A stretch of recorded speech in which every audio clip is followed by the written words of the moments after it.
हमने पढ़ा था mechanical method of protoplast isolation. आज हम पढ़ेंगे एंजाइमेटिक मेथड।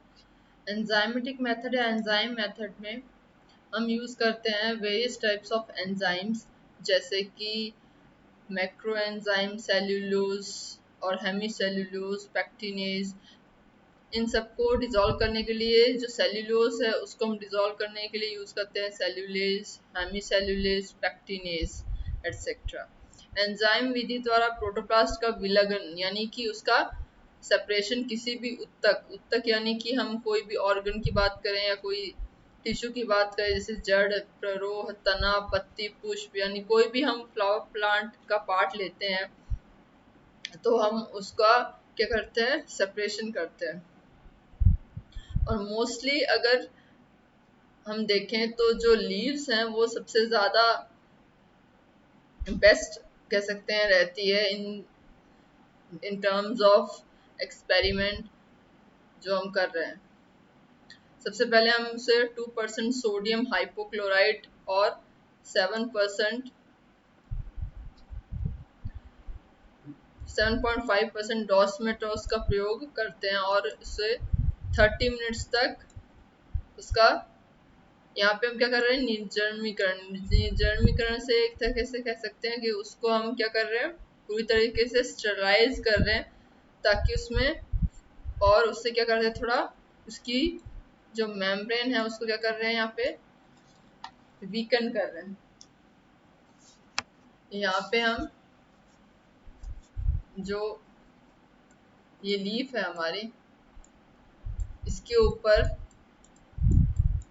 जो एपिडर्मिस की लेयर होती है, एपिडर्मिस की जो लेयर है उसको हम यहाँ पे क्या कर रहे हैं, with the help of sodium hypochloride that is 2% and 7.5% डॉसमेटोस से उसको वॉश आउट कर रहे हैं, ताकि जो प्रोटोप्लास्ट है फर्दर हमें वो क्या वो हमें मिले और उसमें कोई भी फर्दर सेल वॉल ना रहे। देन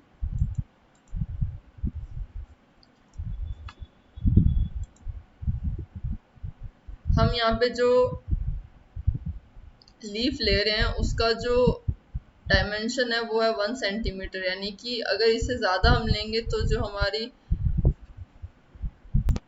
हमने 1 सेंटीमीटर लीफ का टुकड़ा जो हमने पहले उसका निर्जमीकरण किया था, उसके बाद उस टुकड़े को लेके हम एंजाइम के जो फ्लूइड है उसमें उसे तैराते हैं, जिससे एपिडर्मिस रहित सतह गोल के संपर्क में रहे, यानी कि जो एपिडर्मिस जो हटी हुई है लीव्स की वो जो है वो डायरेक्ट कांटेक्ट में आ जाए एंजाइम के।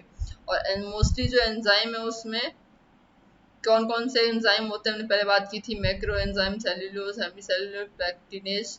इन जो एंजाइम है इनका सॉल्यूशन तैयार किया जाता है, और जब ये एंजाइम प्रोटोप्लास्ट के जो सॉल्यूशन है उसके उसमें आते हैं, जिससे क्या होता है, सेंट्रीफ्यूगेशन के द्वारा उन्हें अलग कर लिया जाता है।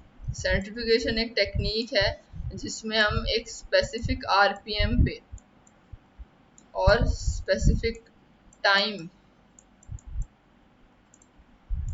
और आरपीएम पे हम उसे सेंट्रीफ्यूज कराते हैं, ताकि जो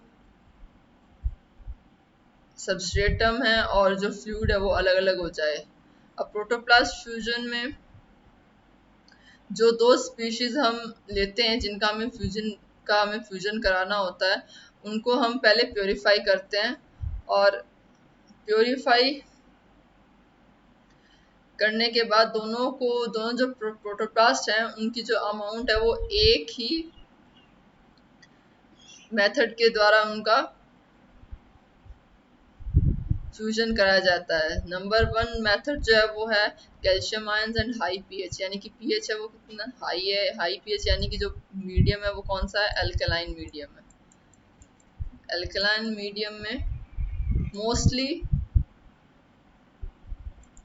मोस्टली आपके जो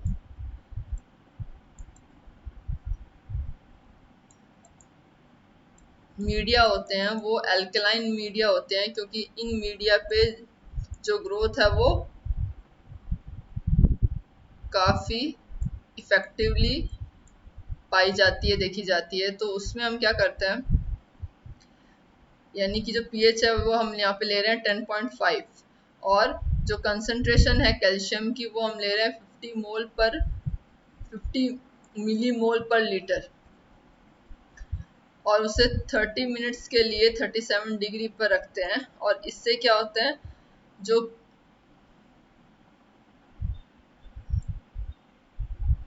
टॉक्सिक जो,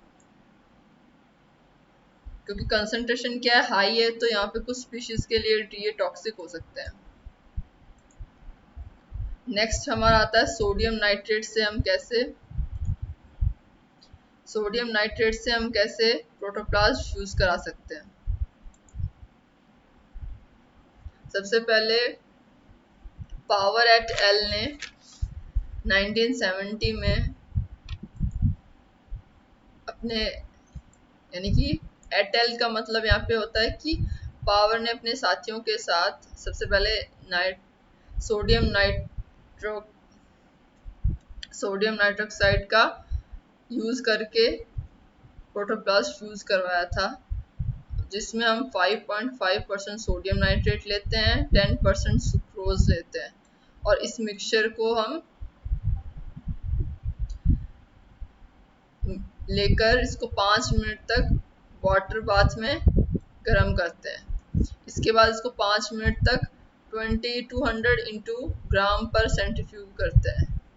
यहाँ पे सेंट्रीफ्यूगेशन इसलिए ज़रूरी है ताकि जो मिक्सचर है वो पूरी तरीके से यूनिफॉर्म हो जाए।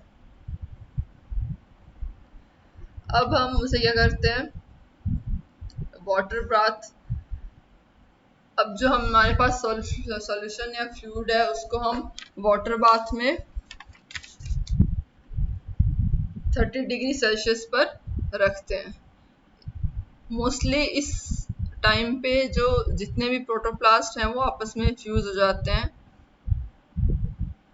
और फिर हम इनको कल्चर मीडिया के द्वारा धोकर इसे फर्दर उपयोग में ला सकते हैं। जैसे फॉर एग्जांपल हमें बड कल्चर करना हो, या सेल कल्चर हो, फर्दर कैलस कल्चर हो, या टिश्यू कल्चर हो, कोई भी हम फर्दर कल्चर कर सकते हैं। Then third comes polyethylene glycol विधि। मोस्टली जो पैग है या पॉलीइथाइलिन ग्लाइकोल मेथड है, ये यूज किया जाता है, और सबसे पहले ये यूज किया था काओ एंड मिशाइफ ने 1974, और विलिन एट एल ने 1974 में पॉलीइथाइलिन ग्लाइकोल मेथड से प्रोटोप्लास्ट का फ्यूजन किया था। और मोस्टली यही जो मेथड है आजकल प्रयोग में लाया जा रहा है, क्योंकि ये सबसे पहले तो ये ऑर्गेनिक है, क्योंकि अगर ये ऑर्गेनिक है यानी कि ये प्लांट स्पीशीज के लिए टॉक्सिक नहीं होगा।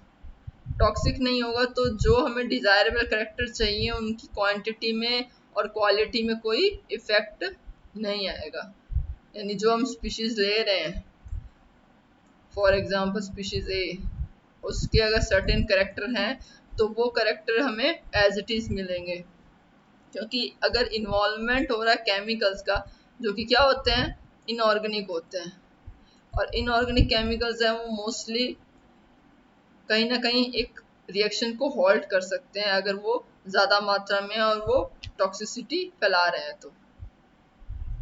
और मोस्टली जो पैग है ये प्रोटोप्लास्ट के लिए यूज़ होती है, जो कि इजी मेथड है कोई भी दो प्रोटोप्लास्ट को फ्यूज करने के लिए।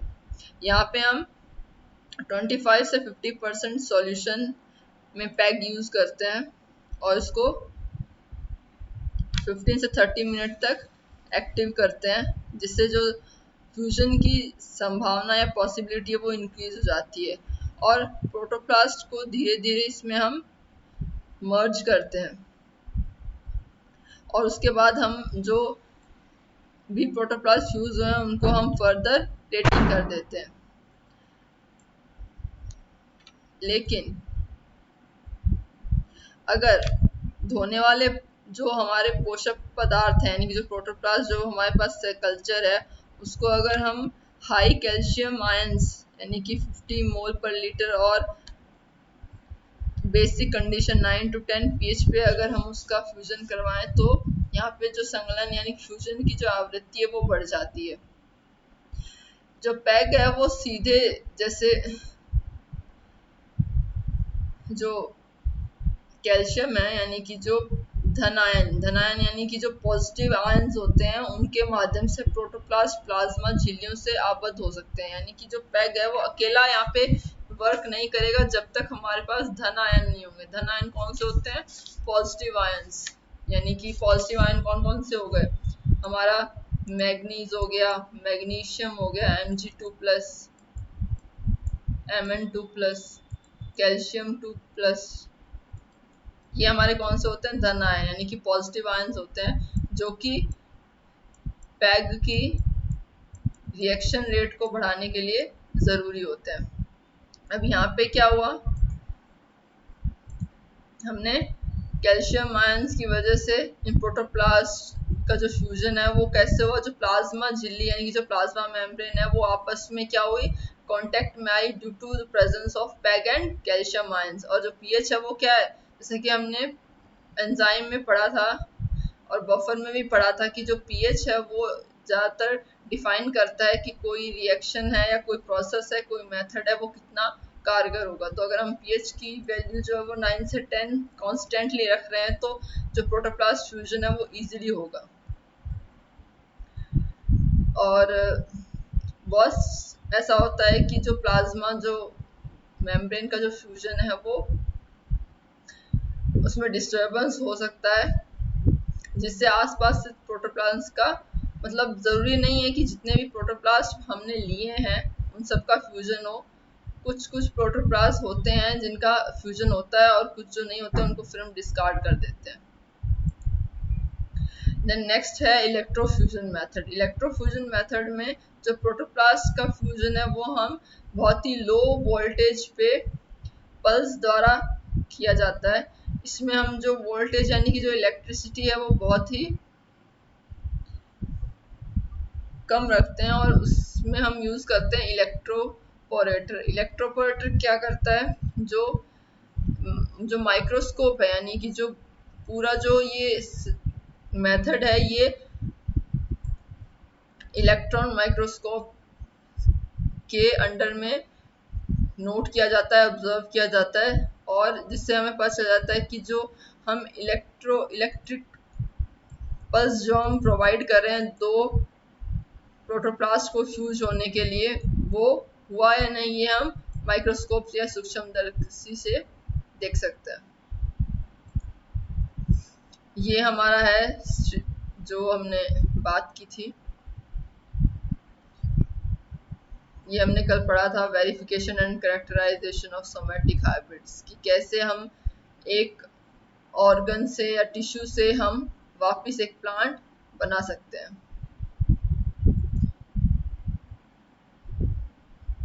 देन आपका इसमें आता है जो मेथड, हमने 3 मेथड यूज किए हैं, इलेक्ट्रोपोरेशन, पैग और केमिकल। जो तीनों मेथड हैं वो यहाँ पे चार्ट के थ्रू आपको दिखाया। जैसे प्रोटोप्लास्ट स्पीशीज है, प्रोटोप्लास्ट स्पीशीज ए और प्रोटोप्लास्ट स्पीशीज बी। अब इसमें T3 मेथड हो यानी कि लो वोल्टेज दिया जिससे प्रोटोप्लास्ट की चेन फॉर्म होगी। चेन फॉर्म होना यहाँ पे इसका मतलब है जो दो प्रोटोप्लास्ट हैं वो अधेर हो चुके हैं अपनी अपनी प्लाज्मा मेम्ब्रेन से। ये जो पीछे प्लाज्मा मेम्ब्रेन थी यहाँ पे ये क्या हो गया, एक दूसरे से अधेर हो गए, टच हो गए। फिर उसके बाद हम फिर हाई वोल्टेज देते हैं ताकि जो इनके बीच की जो झिल्ली भित्ति है यानी कि जो मेम्ब्रेन है वो क्या हो जाए, रप्चर हो जाए और ये क्या हो जाए, आपस में फ्यूज हो जाए। देन हमारा पैग मीडियम जो हमने अभी पढ़ा था, यानी कि जो पैग का मॉलिक्यूलर वेट है वो कितना है, 1500 से 6000। देन सिमिलरली ये जो मेथड हमने पढ़ा था यहाँ पे पीएच वही 10 के आसपास रहता है और कैल्शियम की प्रेजेंस में 30 मिनट्स में हम प्रोटोप्लास्ट फ्यूज कर सकते हैं। देन हमारा आता है selection of somatic hybrid cells, वो हम नेक्स्ट क्लास में पढ़ेंगे।